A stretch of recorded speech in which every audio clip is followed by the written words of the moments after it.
What is the quote? Jack of all trades, master of none. But the full quote is Jack of all trades, master of none is better than being a master of one.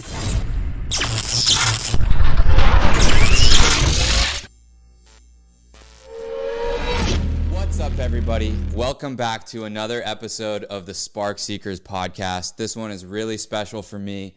I am joined today by my very dear friend, Joey Darshan. We go back over a decade now. We just realized that. And we're excited. We've been having these kinds of conversations for years now, but for the first time, we're going to have it on air. And excited to share. And just, thank you for being here, brother. Really, really excited. Thank you for having me. I mean, we've talked about this stuff forever. It's exciting that we're actually doing it. You know? Yeah. And Joey came in from New York City just to do this. My girlfriend was like, the wedding you're going to is on Saturday. Why are you going to LA on Tuesday? And I was like, oh, yeah, no, I got to see Bryce. Yeah. I got to see Bryce. But yeah, that flight was shit, but I'm so happy to be here. The weather here is perfect. I mean, you know, we're from Florida. It's hard to, I still think Florida Island beaches, boys. I still think Florida beaches are the best in the world, like better than like the Mediterranean, better than the South Pacific, but I'm biased. So, but yeah, this place is just, you feel magic here. It's like an energy, just even the Uber drivers, you know, everyone is just, They're just a little more relaxed. Everyone's relaxed. Everyone's just ready to go, you know? Yeah. So I want to give the world a little background on who is Joey Darshan, and then we'll get into the spark seeking adventure and talk about the spark and what your spark is and some of the cool stuff you're working on. But, you know, you're a very good friend of mine. We met on the first day of school at University of Florida when neither of us really knew what we were doing. We were both engineering majors, and a lot has changed since then. I'll let you tell your own story, but I would label you as, at this point, a real estate expert, amongst many other things. And I know you'll say, no, I'm not, but a Renaissance man, a lover of food, a lover of music, a lover of martial arts, a lover of love, a lover of life, and a lot of, you know, readings and inspiration and wisdom comes out of your mouth. So excited for what we're going to talk about. But, you know, who is Joey Darshan in Joey Darshan's mind? I appreciate all those things. I definitely wouldn't consider myself an expert in any of those things, but like, what is the quote?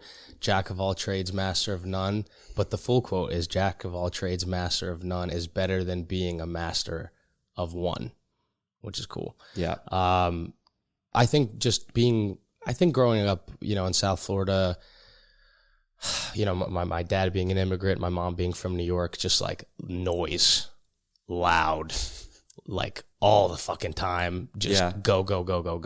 And that, being around in that environment, like it exposes you. You're exposed at an early age to learning how to negotiate, learning how to talk, just always being on wherever you are.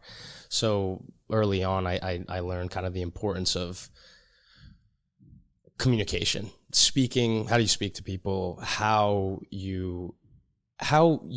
What your syntax is and what your verbiage is and how you communicate to people is how people portray how valuable you are in society. So like I knew that I had to make my words pop as early as I possibly could. And I said a lot of shit that I probably shouldn't have said and did a lot of things I shouldn't have done. And, you know, it's like I grew up speaking with the same mouth I have now. So I got my ass kicked a lot in wrestling and football, you know, with the neighborhood kids.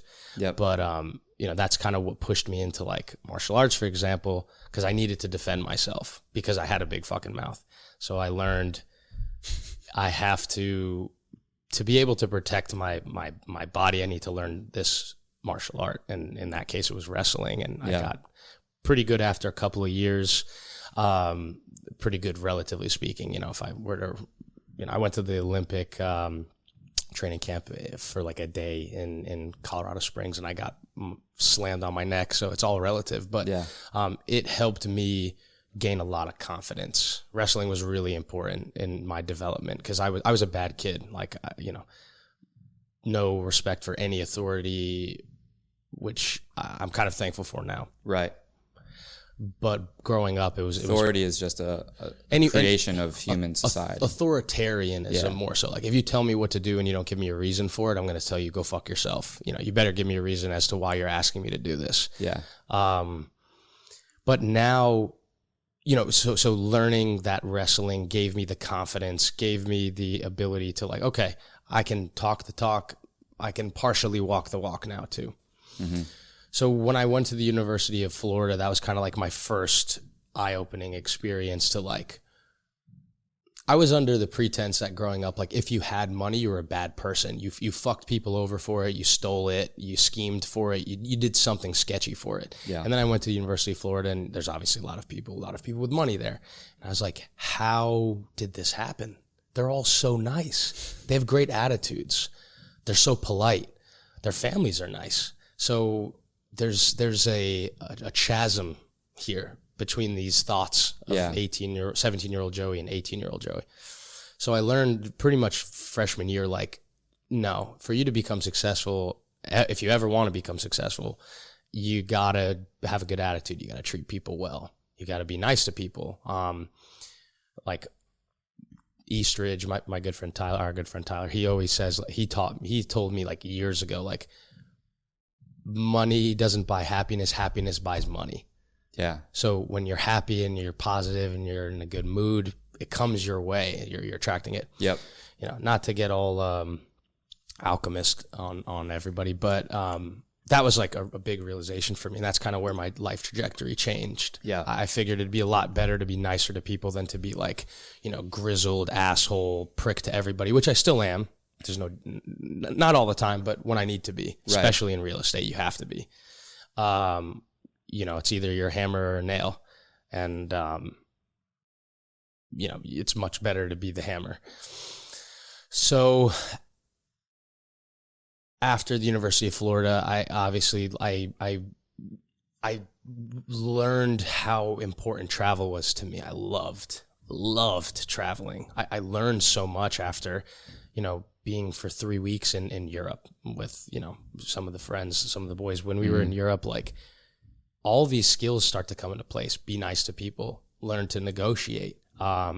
Sometimes things don't go as planned and you got to figure it out on the fly.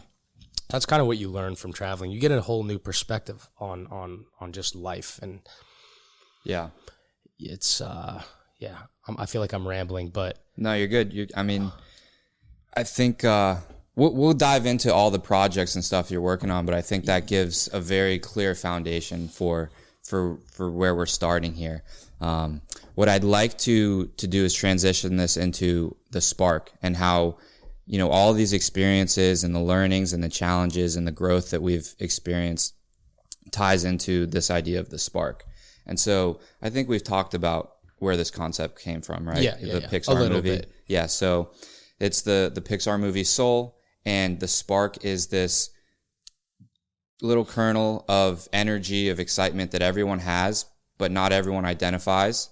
It may take some time, and some people may die without finding it, unfortunately, knowing that everyone has it, but not identifying it.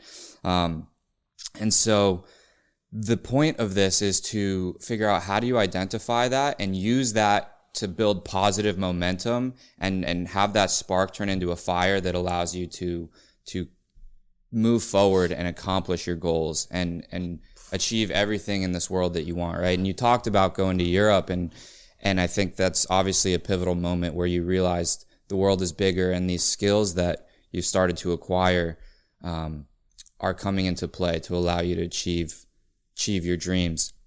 So I'm curious, what are your thoughts on the spark? Is it real? Is it something that you have? Is it something that you see the people around you have? And then has that inspired you in any way? So I have 40,000 thoughts going in my head immediately about like how to find the spark, where the spark comes from, what the spark is, how you contain it and use it as fuel. That's what we're here for. We're seeking the spark. Yeah. When I moved to Denver, which was the first city I ever lived in outside of Florida, right? Outside of like Gainesville. So like South Florida, we were raised there, lived in Gainesville. Which was only 5 hours from home. Exactly. We could go home for the holidays. It's not the same. It's home. Yeah. When I lived in Denver, I got my first job outside of college, which was like literally selling home remodeling packages door to door. And I've got some incredible stories. Like people show up to the front of their door with a shotgun and they're like, get the fuck off my lawn or I'll kill you. And there's some people like, come in, have dinner with us, drink tea. And it's like, you just learn a lot about life very quickly knocking on doors. And speaking of soul, apparently Jamie Foxx, I've heard this, I haven't looked into it, but Jamie Foxx sold something knocking on doors for 2 years. Wouldn't be surprised. And he said he credits that for his stand-up ability, for his ability to do stand-up, and then that's how he became. And take rejection. Exactly. Yeah. It's all rejection. You're getting no's 99% of the time. That one lucky person who's like, I will buy this home remodeling package, it's just random. And I talk about the beauty of randomness forever, but like randomness is, the spark is randomness. Randomness is the spark. How do you find the spark? Through randomness, through exposing yourself to a million different things, knocking on doors, traveling to Europe, doing a different sport, maybe one that's actually useful, like wrestling or boxing, cooking.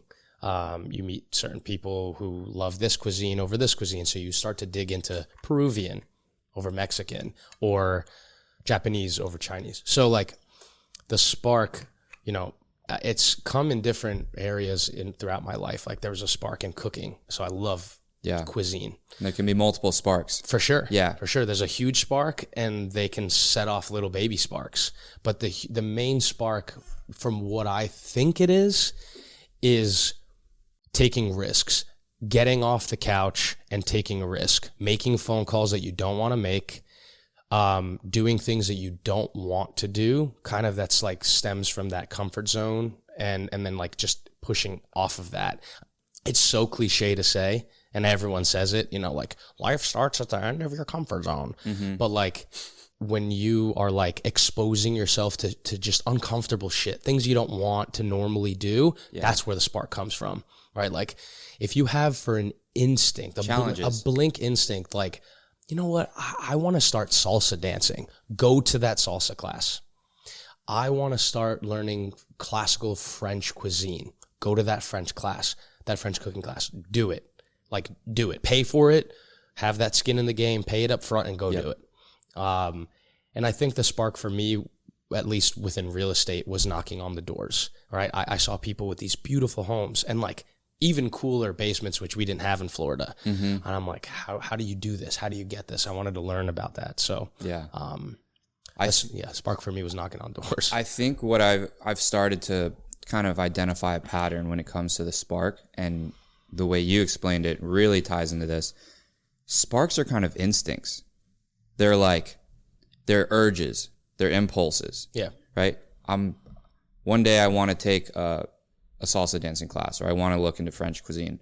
You don't really, that's kind of an unconscious behavior, an unconscious thought. And so acting on those impulses, acting on your instincts, I think is where sparks start. For sure. If you want to get into like the scientific part of it, I think the spark is like your subconscious neocortex talking to your ancient human brain, talking to your prefrontal cortex, right? Like the stems in between there. So you like your croc brain talking to your like chimpanzee brain or whatever, the decision making part of it, ape brain. So that spark comes as an instinct for sure. Yeah, for sure. It's like. But how do you quantify it? If you even want to quantify it, do you want to quantify that? It's like the beauty of randomness and soul that we speak about, I think is what kind of that spark is. But like, I keep saying this word and it's like, I don't know, how do you define what is? What is? Yeah. What is a spark? Like the closest thing I could say to it is like exposing yourself to as many random possibilities as possible, and something's going to stick. Something's going to pop, right? Like you hear it all the time. Like ask anybody at their 9-to-5 job. If you could do anything that didn't involve money, what would it do? What would you be? Or like, what would you do? 9 out of 10 of them are going to say surf, play guitar, cook, travel, right. Create a coffee shop that's also like a botany shop, or like we're selling flowers or florists. Take care of dogs or cats or something. Anything other than what the fuck you're doing. It's really nice to find something when you could mix both, right? That's that like theory of ikigai. Mm-hmm. Finding like what's good for the world, what's good for you, what are you good at, and how do you also get paid doing it? If you could find all 4 of those, I think that's it. But theory of ikigai? Ikigai. It's a Japanese term. It's like it's like a Venn diagram, like of circles, and in the middle of those 4 circles is ikigai. Okay. Kind of like nirvana or something. It's like what you want to, Yeah. Nirvana, I think, is more on like a spiritual level. Right. Ikigai is like your work is your passion is your work. Everything's aligned. It all, like, your purpose helps people, your purpose makes you money, your purpose is good for the world, and you're good at it. Yeah. Right. It's rare to find all of those things, right? Like I think like the perfect example is like being a doctor, right? Like you're good at surgery, you're saving people's lives, you're making a lot of money, and it's your purpose, your passion. Yeah. Right. That's interesting. I've never heard of that, but it's literally the Japanese version of this tattoo on my arm, Vida con Sentido. So when I was living in Peru for 3 months, I was at a nightclub one time and had a conversation with somebody, and they told me this phrase, Vida con Sentido, which in Spanish is life with meaning, life with purpose, life with sense. You could really take it any of those ways, but he explained the whole idealism behind it, and I was like, wow, that's deep. Can you send that to me in an email? And I still have it somewhere, and I had to go get it tattooed the next day. But it's basically what you're saying is living a life with purpose where you do things you enjoy, that you're good at, and that make the world a better place. And then if you can make money and feed yourself and feed your family doing that, then you've achieved ikigai. Right. Yeah. Yeah. You know, for some people it's art. For some people it's an animal shelter. For some people, it's an orphanage. It varies, right? Like I told Meredith, like Jeff Bezos talks about regret minimization framework, right? Like minimizing your regret. When you're 80 years old, if I'm laying in my deathbed and I haven't created some type of like orphanage for like special needs kids, I will feel immense regret. So everything that I'm doing now might be considered selfish to some people, right? You're buying property. You're a fucking scumbag landlord. You're taking value from society. You're preventing families from owning this home. Well, I'm doing that obviously for a little bit of wealth and to enjoy my life. Mm-hmm. But at the end of it, to be able to accumulate enough capital to be able to build something like that, an orphanage with, you know, maybe my name on it, maybe me and, you know, my wife's name on it, or and give back to society in that way. I think they call him the Scorpion. He's like the most intelligent person of all time or something, like 180 IQ, or I don't know. He was on the Tim Ferriss show and he talks about... He lives now. Yeah, he's the guy who's alive today. He's actually in LA. I need to find his name. I will get him on the show next. Sheesh. I didn't even know, but there's like an Olympic Games for like mental computing or something. Really? And he like is like a gold medalist or like several time gold medalist. I don't remember, but like that podcast changed my life. That is what got me into the Tim Ferriss show, into Naval, into like some of Joe Rogan's podcasts, some of like the other big stuff, Bigger Pockets, the Investors Podcast, TIP. Mm-hmm. He says, who's more important, Bill Gates or Mother Teresa? Yeah. Who the fuck is who's gonna say Bill Gates? Right, because that's the selfish answer. Right. But I see where you're going with this. Bill Gates is a better person than Mother Teresa, yeah, who cured everyone with her love and her hugs. She is the embodiment of love and soul and care. Yeah. Right? Bill Gates, capitalist, people probably think he has Asperger's, crazy, created COVID to be able to create a vaccine, right? Yeah. Conspiracy all the way around. You know what he did? Big tech, take your data. You know what he actually did? He created enough capital to produce enough polio vaccines to literally eradicate polio. Yeah.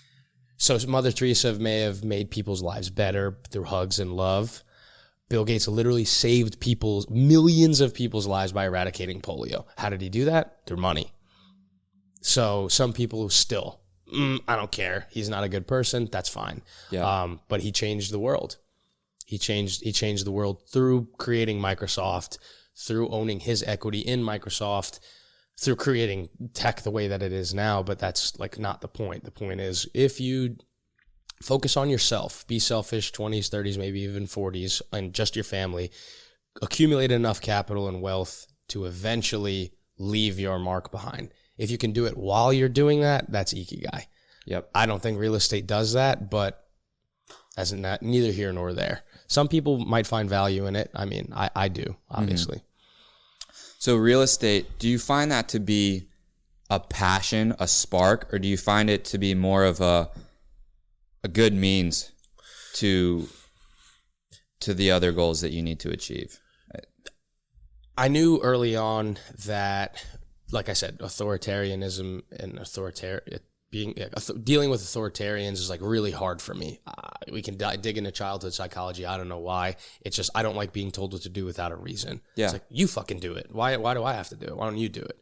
But if you're going to tell me what to do, you need to be like a loving, caring coach who actually gives a shit about my personal development, not just like, I'm doing this because you're paying me and you want me to do it. Yeah. So I learned early on that I needed to figure out a way to produce passive income so that I can cover, that Maslow's hierarchy of needs at the bottom: food, water, shelter, yep, and the main basics, health insurance, now food and medicine.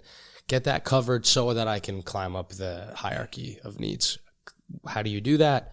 How did I do that? I figured out the only way that someone without money, without like an extreme skill set, and without that much experience is real estate. It's like the only way, really.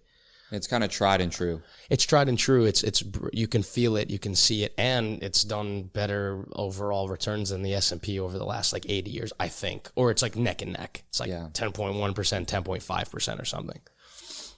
So I was like, okay, I'm going to get into real estate. So I flipped the duplex in Fort Lauderdale. That was brutal.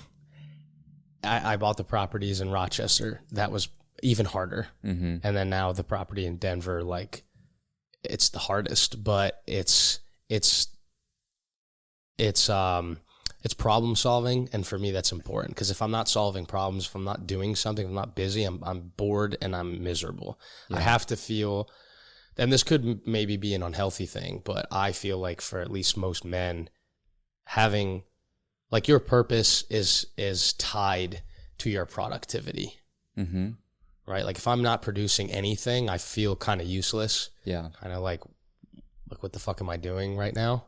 So like vacation's hard for me. Right. Like if I go on vacation. To turn off. Yeah. You don't, especially if you feel like you don't deserve it. I was like, chilling today for the first 2 hours, and I was like, fuck, I need to like hit the golf balls or like call people that I haven't spoken to in a while. I need to feel some type of production. Yeah.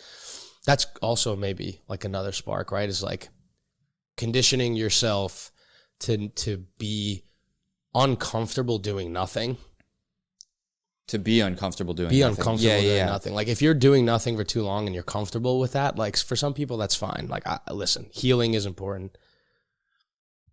Recovery is even more important. Yeah. But there's a period where, like, if you're doing nothing for an extended period of time, like you should feel uncomfortable. You should be like, all right, it's time for me to get off my ass and go figure something out. Yeah. Go solve some problems. 100%. I want to get into the fundamentals of real estate. Sure. Because it's such a timeless industry. It's like the first industry, really. Yeah. Kings built kingdoms. Renting out your caves. Yeah, renting out your caves. I'm sure cavemen were like, here's my cave for. Yeah, I'm going hunting for the next 2 weeks. Like, I'll let you stay in my bigger sunrises, cave. Like you give me like a tusk and some like elephant meat, and then you got to get the fuck out. Yeah. Probably. Yeah. The fundamentals of it. So like the first book that I read on real estate was called Multifamily Millions by Dave Lindahl. That was my Bible for a long time. I still love it. It's really important. It teaches you all the aspects: financing, management, maintenance, valuation, and then being able to add value make it a home that you yourself would want to live in. And even if it's not for you, make it a livable dwelling for your guests, your tenants, your whoever. Yeah.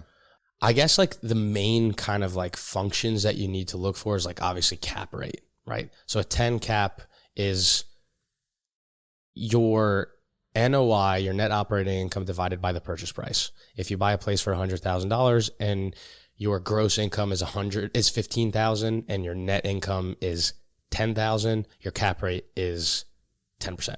10,000 divided by 100,000. That's a 10 cap. NOI is net operating income. So if you collect $100,000 on a place, that's called your gross income.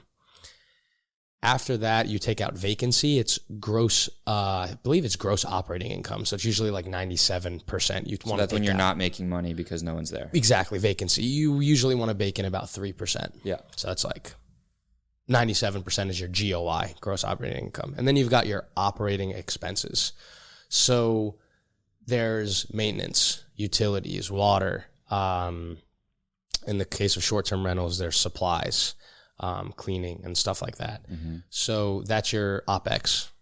So GOI minus OPEX, gross operating income minus operating expenses is your NOI, your net operating income, right? Okay. Now, if there's no financing involved, that NOI is your free cash flow. You're taking home that NOI, that's your money.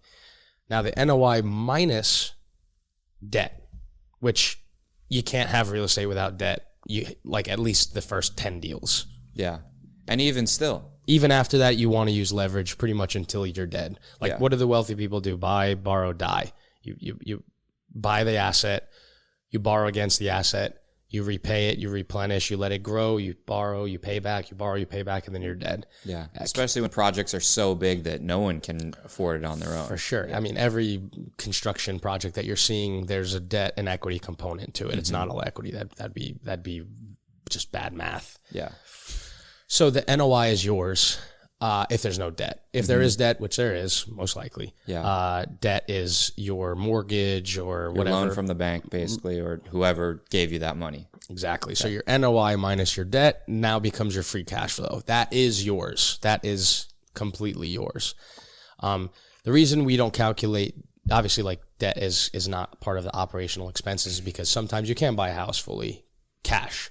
And then after the operational expenses, however much it takes to operate that business, that home, the rest is net operating income. So now how you find the value of a home or the future value of a home is you take that NOI and you divide it by the cap rate. So 100,000 divided by a 10 cap is $1 million. 100,000 divided by a 7 cap is $1.41 million. Mm-hmm. So you just, by bringing the cap rate down from 10% to 7%, you're increasing the value of that home by $410,000. How do you decrease a cap rate? By increasing the operational expenses. If you have more operational expenses, what does that mean? The home is in better shape. You're spending more on the home. It's probably a better asset. The lower the cap historically, the better. So higher operational expenses usually, you're putting more money back into taking care of the house. Or the property. So we're talking about the higher your operational expenses, your OPEX. Typically, right? So the less it's weird. I was always like, why would a lower cap rate be a better property? Like I want more yield. Mm-hmm. But if you look in LA, San Diego, Miami, New York, Chicago, like it's like 2 or 3 caps. So if you take that $100,000 and divide it by 3 cap, now it's a $3 million property. If you take that $100,000 NOI and divide it by a 20 cap, 20%, it's a $500,000 property. So the difference between a $500,000 property and a $3 million property is the location and the operational expenses. Operating a home or a property in Miami or San Diego is going to be a lot more capital intensive than it would be in Rochester, for example. The cap rates that I had in Rochester were like 24%. Mm-hmm. So you'd make your money back in 4 years. Right? If you have a 3 cap, you make your money back in 33 years. So do you kind of see that correlation? So the cap rate is like how much time it'll take for you to get your money back if you're looking at it from a percentage basis. Yeah. But that's like I guess, the holy grail, like the Magna Carta of valuing real estate. There's so many other ways. Yeah. There's different metrics for mixed use, for commercial, for medical office, for warehouses, for short-term rentals. When you dive a little bit deeper into it, there's then IRR and cash-on-cash returns and all of that stuff, and equity waterfalls and GPs and LPs and all that stuff. But I think a lot of that jargon and the finance and the accounting is probably what scares a lot of people. Yeah. Right? Oh, yeah, for sure. Because that's where it becomes different than just playing Monopoly, right? Is like, wow, I have to understand math and finance and accounting. Yeah. In your experience in the industry, have you met people that are clearly not math, finance people, but they've achieved success? Most of them. Most of them. They hire accountants. Yeah. Get a good relationship with an accountant and go hunt the deals. Go find the deals.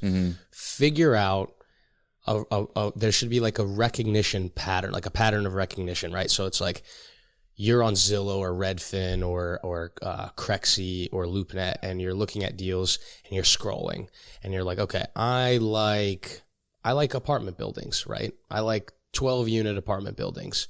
I like them in Austin, San Antonio, and Memphis, right? Okay. In Austin, I'm seeing the average is about $1 million. It's probably more than 2 now. It's probably 2 now. $2 million for a 12-unit. San Antonio's like $1 million for 12-unit. Memphis is like $500,000. So if you see one that's $400,000 in Memphis or $800,000 in San Antonio or 1.5 in Austin, there's equity in there. There's a value add component. So you want to buy below whatever averages you're seeing. You better expect that there's going to be a lot of unexpected stuff involved, like, this roof is 40 years old. So during the inspection period, that's kind of like where you separate yourself from everyone else, is like, make sure you're buying a good asset. You want to make sure the foundation is good. Yeah. The structure is good. The roof is good. The electrical is new and it's not like shoddily put together, which 90% of them are. Plumbing is good. So it's like it's kind of like you can't have one thing without the other, but like the main components is like find a good accountant that you trust. Yeah. Find a good inspector that you trust and also know how to understand like a good building and a bad building. Vetting property management. You can manage yourself, but like Dave Lindahl says in Multifamily Millions, like the sooner you start to manage a property, the sooner you will be out of real estate. It's really, really painful to know that somebody is like running the water in your house just to specifically spite you, or banging up the walls, or ripping out electrical just because they don't like you. Yeah. Now, if you have a property manager who's like, I'm not even going to let him see this. I'm not going to let the owner see this. I'm going to deal with it myself. That's what you're paying them for. Right. Let them solve the problems so that you can solve the bigger problems. Go find more deals, go raise capital. Do business, yeah. Right? Like you can't do the year to year when you're focused on the day to day. And that's kind of like, I look at that in a lot of areas in life. You don't want to work in your business. Yeah. You want to work on your business. If you're working like this, yeah, it's really hard to see the bigger picture. And a lot of people work like this. Most people do. Yeah. It's like if you're making coffee all day long, it's hard for you to be like, okay, how do I buy a coffee shop for someone else to make coffee? And then I can buy 10 more of those, and then I can sell that franchise and then go buy 100. That's leverage. That's the concept of the physical concept of leverage. You're either using like labor or capital. Sorry. No. So that's really insightful to where real estate starts. And we started with, kings and kingdoms and feudalism, and it came from there. And now we've had sort of this revolution with Airbnb, and it's really changed the way that industry operates. I'm curious what your thoughts are on that revolution and what the future looks like. Sure. For Airbnb or for real estate, because obviously you're now in this for the long haul. This is how you're going to build your empire and your dynasty. And you got to be looking forward to the future for what's going to change and throw you off course, right? Especially like you worked in tech sales, you get it. And technology is revolutionizing everything. You're implementing software in your business to optimize it to scale. So what are your thoughts on where things are going and what you need to be ready for? So you mentioned two really important things, right? Like if you're not comfortable with tech, get comfortable with tech. You better, or you're living in the Stone Age. I hated learning tech. It was really hard. It's still really hard. I don't code. I don't do any of that really complex, SQL or Python or anything like that, or Ruby on Rails, but I understand the concept of like connecting things. Customer success and SaaS and the product and engineering within that stuff. So get comfortable with tech. Yeah, you have to. If you go and grab an old ugly mom and pop business that's really boring and you add a little bit of tech to it and a little bit of like marketing and ad, like that thing 10x's, 20x's just by like a little bit of discomfort of learning tech and like marketing. Yep. So for Airbnb, right? Like I'm not kidding. Like if I was scrolling on TikTok or Instagram or YouTube and I heard someone mention the word Airbnb, I'd be like, you're a fucking idiot, and scroll. I don't want to listen to this. You're an idiot. You're never going to make it big. You can't, you're focusing on painting the house pretty and taking pictures. Like that's not real estate, right? All it does is makes real estate broken down into more like, instead of renting it out on a year by year basis or even a month by month basis, you're doing it on a daily or weekly or weekendly basis. So there's more operational expense involved. It's higher attention to this guest has a problem with checking in. This guest thinks the pool sucks. This guest is upset that someone left a couple napkins in the fridge before the next guest. So you're dealing with that. Yeah. But you're also like 5 to 7xing your revenue for the month. Yeah. Maybe more. With a little bit of tech. All Airbnb and VRBO and Booking is a marketing platform, right? You could do it yourself. It's going to be really hard. There's people who are a lot better at it than you are, like Airbnb and VRBO. But you get the house on there, and now it's open for everyone in the world who has Airbnb.com, which is like probably just as visited as like Facebook is now. I don't know, maybe close to it, but like probably more than Pornhub. Yeah. So with Airbnbs, like it just breaks the days down into smaller, like digestible pieces, I guess. Instead of 365, it's day by day. So the OpEx is more, but the revenue is more, and the margins are typically better.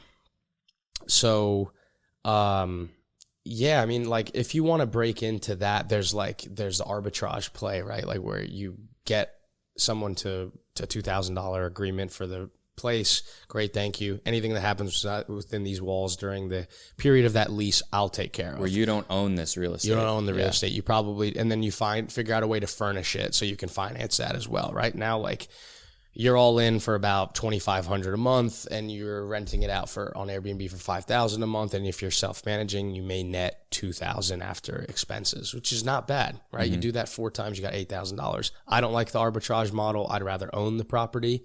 I want the depreciation on my tax. I want the appreciation with the market. I want the debt pay down.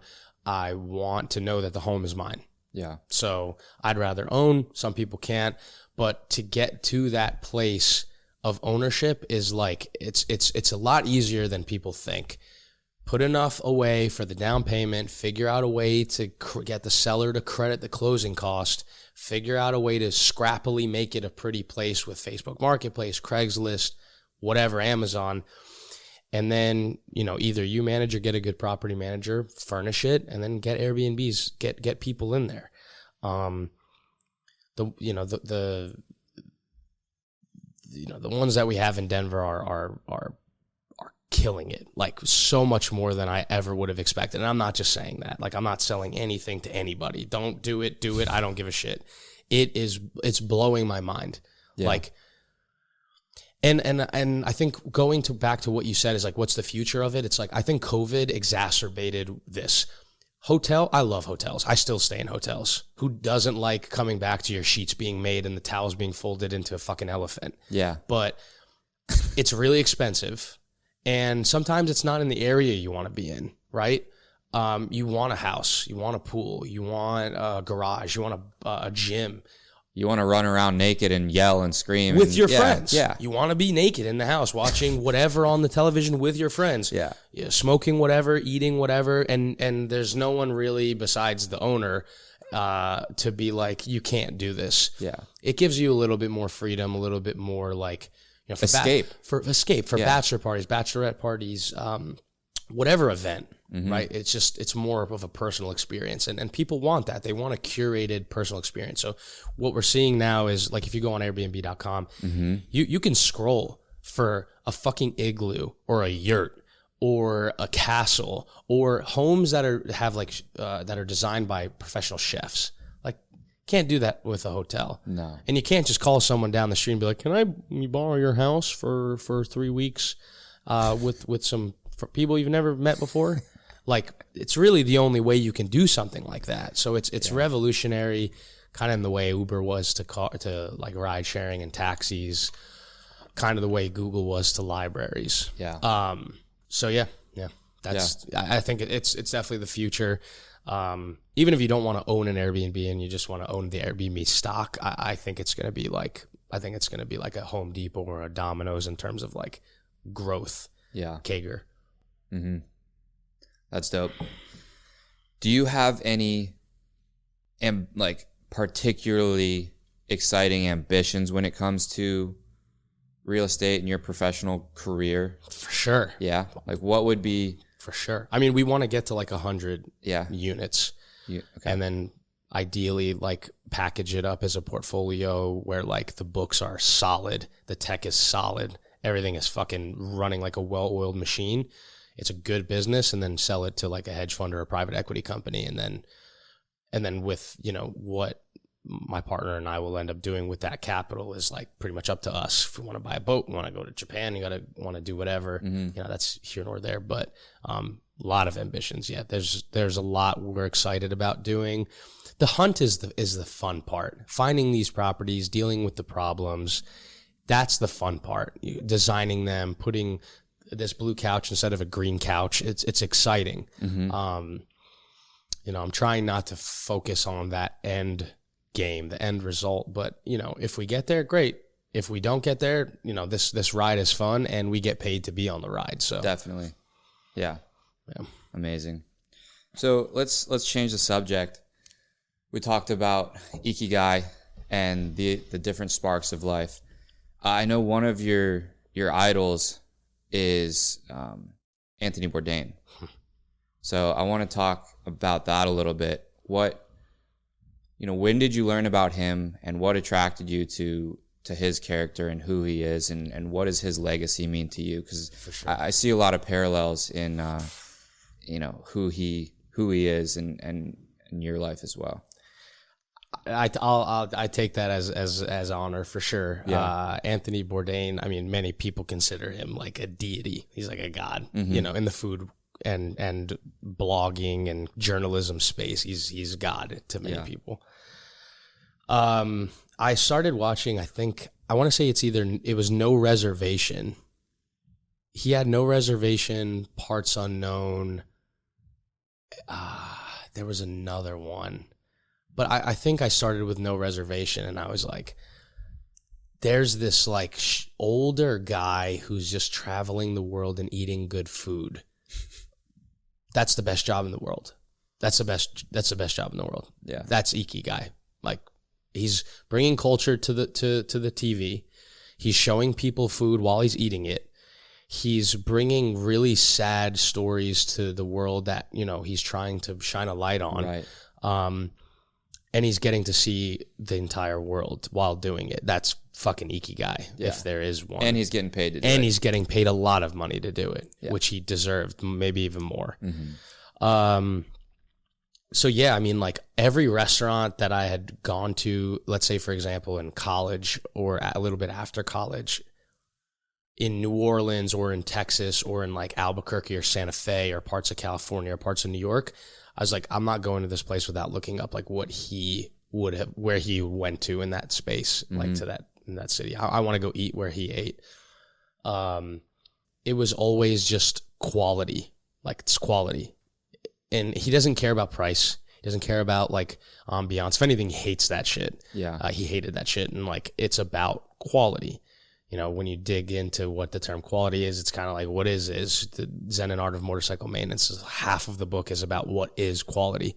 What is quality? You feel it. There's like a palpable, tangible like this is like, I think like glass or plexiglass, whatever. It feels better than a shitty plastic cup in my hand, right?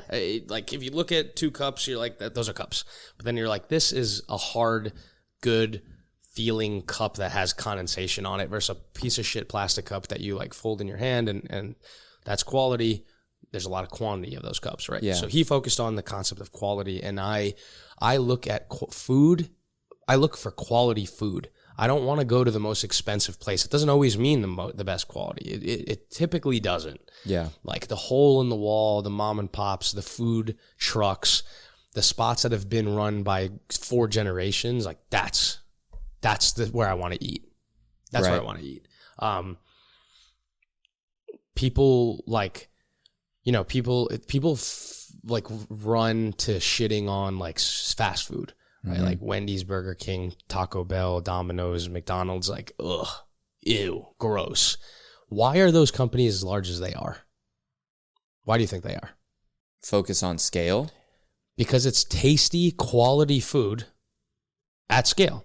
At scale. Right? They get the same ingredients. You know, yes, people are going to dive into but they have nitrates and nitrites and dyes and gums, and it's unhealthy, right? But for the most part, Bradley Cooper talks about this in Burnt, right? Like they have perfected the ratio of fat to protein to salt to carbohydrates better than most restaurants. That's why they are as big as they are, right? Why does 95% of the world want Domino's and McDonald's and Burger King? It's because it's consistent, it's tasty, it's cheap, and in terms of what you're eating, it's usually good quality. The burgers at those spots are good.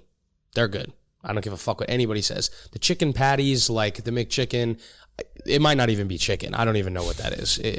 Who knows? Pink slime. But like the burgers, they're pretty damn good.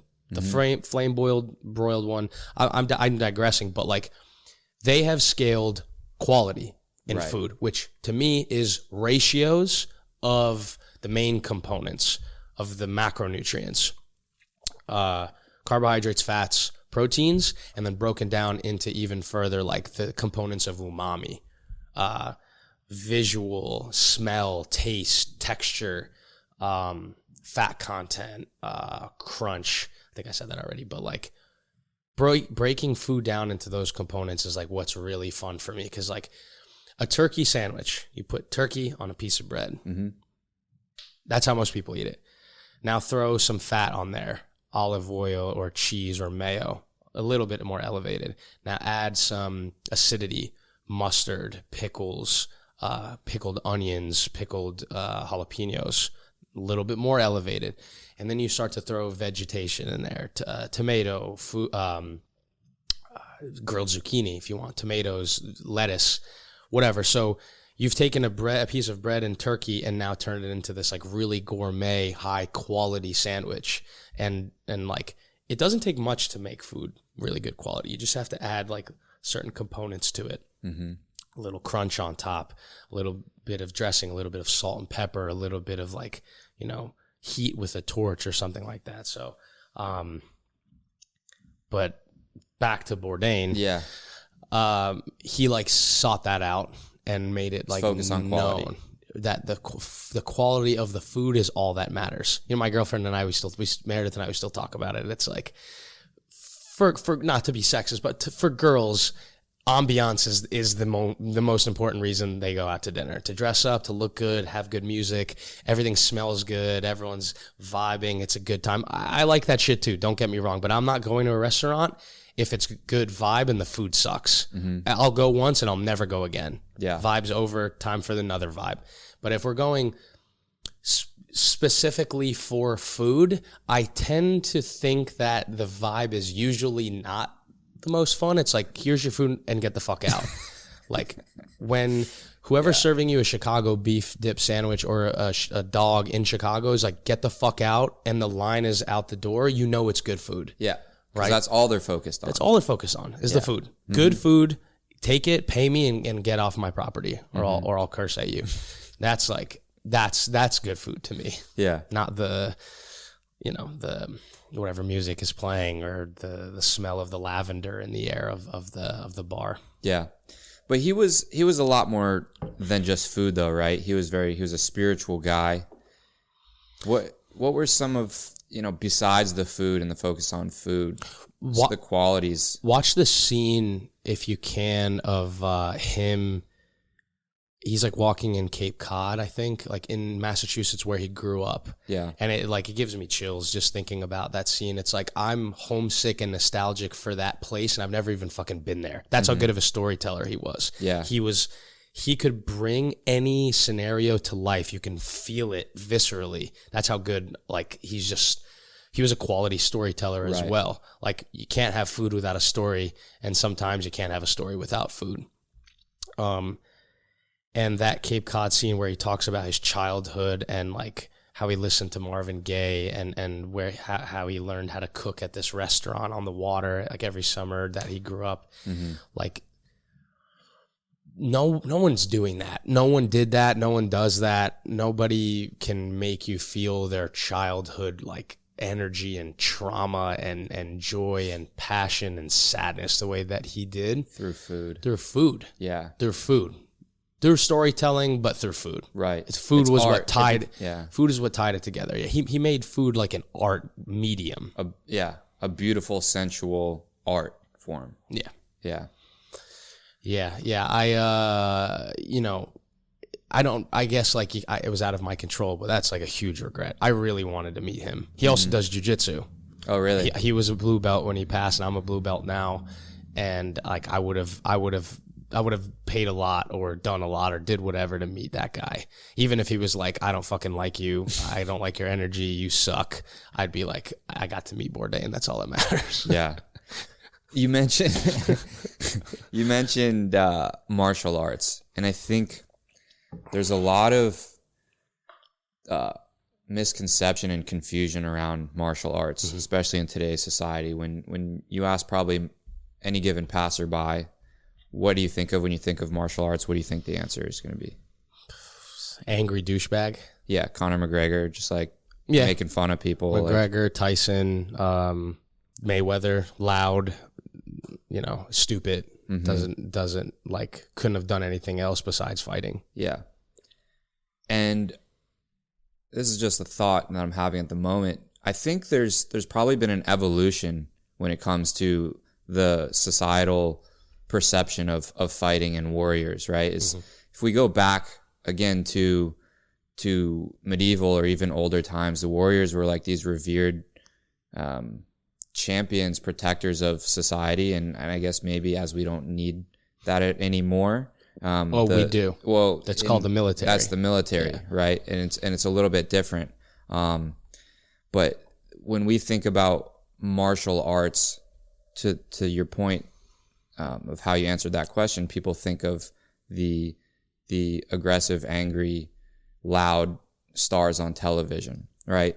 But I think that there's a lot of beauty and answers to life and the world in martial arts that no one really talks about. And obviously, that's a big part of your life. That was something that Anthony Bourdain did. And I think that there's a lot of influential people who bring martial arts as a way to balance their lives, right? So curious what your thoughts are about where that comes into play in life, especially for people who don't have that and have never been exposed to it. Man, like, not only do I think it's a necessity, but like it's also part of like ikigai in a way. Like Jocko Willink and Joe Rogan, they're black belts in jiu-jitsu. People on the street that you'll run into who like may not be the most threatening looking, or like even, like this definition of masculinity, like they may be a brown belt or black belt in jiu-jitsu and would strangle you to death. And that's the most beautiful part of jiu-jitsu to me, is like it's so unassuming, right? Like you've got the Galvaos and Buchechas who are just monsters with 19-inch necks. Like there's those guys, but they're mostly like wrestling grapplers, to be honest. They're also black belts in jiu-jitsu. They're phenomenal. They're the best in the world, but I love the art of jiu-jitsu because of how unassuming it is, right? It's the little man sport. If someone, is on top of you, you can defend yourself through an armbar or a leg, like a triangle or, a guillotine. And to be able to protect yourself on the street is extremely important, especially nowadays. Like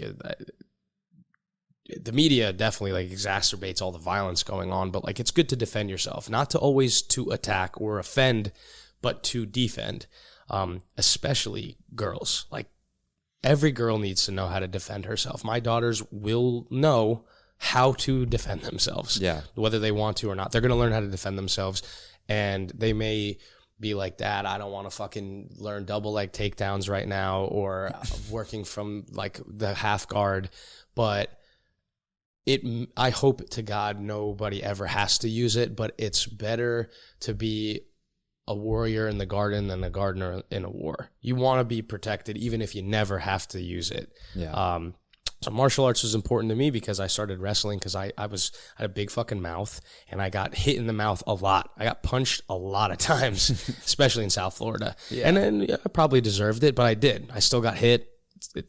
Getting your bell rung is good for you though. It's good for you. Yeah. It keeps you taper off some of the shit that you say once you get punched in the face. Yeah. Just naturally. You don't want to feel that pain again. Pain is very transformative. It's a good teacher. Great teacher. For some people, it's a better teacher than pleasure. Yeah. For me, it definitely was. So wrestling was like, Dan Gable says, once you wrestle, everything else in life is easy. And I agree. Wrestling's the hardest thing in the world. Like it's the hardest training. I'll put it against swimming, climbing, boxing, anything. Like wrestling in a sweat bag, or even in like the way I did, I never wore a bag, but I always wore like sweatpants and a jacket in a 110 degree room because everything's locked and you feel the condensation falling off the walls. Like hitting 50 single leg shots in that condition after like a long day of school, you're like, this sucks. This is so painful. Yeah. But I'm hammering it into my muscle memory so that if I ever have to hit this move in a real fight, in a competition, I know exactly how to hit this move, when to hit this move, how to defend the move, all that shit. So it's like just repetition of muscle memory that I think kind of like, not diverts, but like, I guess spreads into all other areas of life. That work ethic gets brought into real estate, into cooking, into, a lot of my friends who wrestled, like some of them are bankers, some of them are lawyers, engineers, doctors. And I think that it gave them this grit that other kids in their area don't have. Like if grit is what wrestling teaches you, like the just sisu, I think is the term. It's like a Finnish term that was in Angela Duckworth's book, Grit. Like, which is the study of what makes her book was like studying what makes exceptional people exceptional, and it was grit is the word that she popularized, right? It's probably the most important thing in life. Like life is suffering. Yeah. We suffer through everything. Heartbreak is suffering. Financial problems is suffering. Fighting with your family is suffering. But like through that suffering, you learn how to come out the other side better, hopefully. Yeah. So like, wrestling teaches grit. So martial arts teaches grit. any kind of martial art, taekwondo, boxing. I love like the traditional people, like people who learn the traditional form of a martial art. Like, look at what Bruce Lee did. Bruce Lee brought martial arts to the big screen, and then Jackie Chan, and then Jet Li. And then you've got guys like Dana White who create this monster, which is the UFC, which is now probably like just as popular as the NFL in some parts of the country, parts of the world. And you've got guys from Nigeria, from Russia, from Brazil, from China, from New Zealand, Canada, all over the world, using their specific martial art that they learned when they were 6 years old, and now they're using it for takedowns, for cage defense, for boxing, for mental, perspective and perseverance within the cage or wherever. So like, just MMA, like traditional martial art ended up kind of being like pushed into what MMA is today.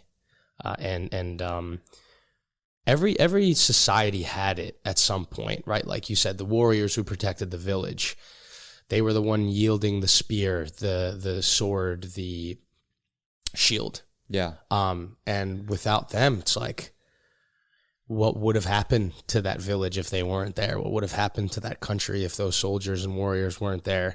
And it's easy today even to say like, what the fuck is this defense budget for? Like with the United States, like we're spending so much money on it. Like we are.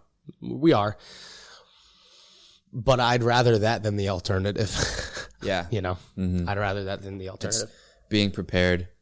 And I think the other part of it is choosing to be a martial artist, an artist of war, right? Is choosing to manufacture adversity in your life. It's choosing, it's not going to be easy. This is going to be hard. This is going to suck. I'm going to get hurt. I'm going to get beat up, Why would you do that? Everything in your human logic says, I shouldn't do this, right? But manufacturing that adversity, that challenge, that building that grit is, I think, really one of the common building blocks of success. I came up with this term by myself, like for myself. I don't know if anyone uses it, but I came up with this term in high school for like prescribed adversity. Prescribed. You're prescribing adversity to yourself with this martial art. Like it sucks. You get hit. You're sweating. It's painful. You're out of breath. You get hit in the face. You fall on your back. It's painful. Why would anyone do this? But through prescribing that adversity to yourself, everything else becomes simplified because you've already done it. I'd rather put myself through the adversity than someone else put me through that adversity, or 100%. Or some unexplained, unforeseen circumstance put me in that adversity. I'd rather be prepared. Yeah. So that's what I call prescribed adversity. But like, I like that, prescribed adversity. And it's the same thing with studying, right? When you study financial economics, or accounting, or chemistry, chemistry. But like if you study those things, you're prescribing yourself adversity. You don't need to know those things to survive, but knowing them and prescribing yourself like hours of just banging the shit into your head, it now becomes applicable knowledge to your ikigai. If you want to be a doctor, if you want to be a lawyer, you want to be an engineer, you want to be a banker, you know, you're prescribing yourself adversity. So like for some people that's fighting, for some people it's studying, for some people it's shucking 1 million fucking oysters in the kitchen to become, a James Beard Award winning chef. Mm-hmm. It's about mastery, prescribed adversity is what you have to put yourself through to get to that phase of mastery, that phase of champion. The phase of that, the top 0.001% of that category of being the best. Some people don't want to do that. I want to. I want to. Mm-hmm. And I feel like you do too. I feel like people in our circle they want that. Yeah, 100%. And finding those people that do and surrounding yourselves by them. Yeah, for sure. Dope. Well, before we wrap it up, I want to think about. What are some of the other inspirations, whether it's people, events that really shape your life? Obviously, there's a lot of facets to you, and we've talked about a lot of things already, and over the years we have. Are there any like really key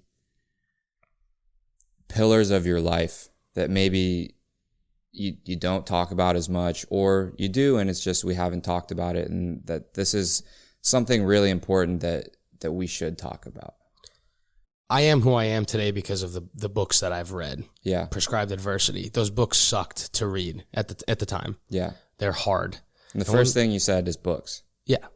Like books. Yeah. Like reading. Yeah. Reading. Like I after college, I read more within a month and a year than I did in 4 years in college. Yep. I wasn't there to read. I was there to network. I was there to enjoy. I was there to learn like numbers, and money.